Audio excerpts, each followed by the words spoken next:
என் தூதர், உயிரிலும் மேலான தலைவர் இறுதியாக செய்த அந்த பேருரையிலே முதன்மைப்படுத்தி சொன்ன விடயம், மறுமையிலே மிகப்பெரிய தண்டனை. ரசூலுல்லாஹ் மிஅராஜுக்கு போறாங்க, நரகத்துல பாக்குறாங்க செம்பாலான நகங்கள்.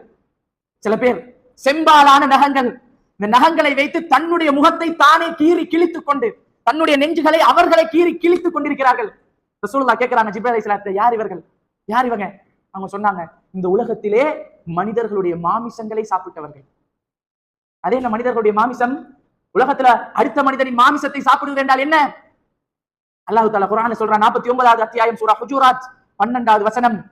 அல்லாஹ் தஆலா சொல்லி காட்டுகிறான், நீங்க ஒரு நாளும் என்ன செய்யக்கூடாது, புறம் பேசக்கூடாது, அடுத்தவரை பத்தி பேசக்கூடாது, வீணான சந்தேகங்களை சும்மா மனசுல தோன்றதெல்லாம் ஊகம் செய்யக்கூடாது.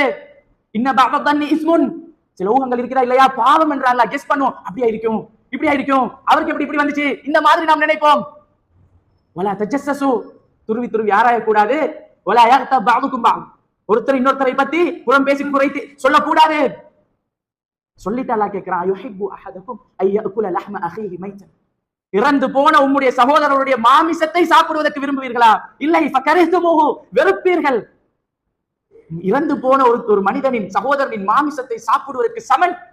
அவர் இல்லாத இடத்திலே அவர் விரும்பாத விடயத்தை அவருடைய மானத்திலே கை வைத்து, அவருடைய தனிப்பட்ட விஷயங்களை பகிரங்கப்படுத்தி, அவருடைய அந்த சுய கௌரவத்துக்கு நாம் பாதகம் விளைவிக்கிறோம் என்றால் இன்றைக்கு சர்வ சாதாரணம். சோசியல் மீடியாவை தந்தா அவரை பத்தி இவரை பத்தி அவதூறு சொல்றதும் இட்டுக்கட்டுறதும் உண்மையாகவே இருந்தாலும் அதை பகிரங்கப்படுத்துவதற்கு நமக்கு எந்த அதிகாரமும் இல்லை. அல்லாஹ்வுடைய தூதர் சொன்னது, அந்த இறுதி பேருரையிலே முதன்மையாக சொன்னது,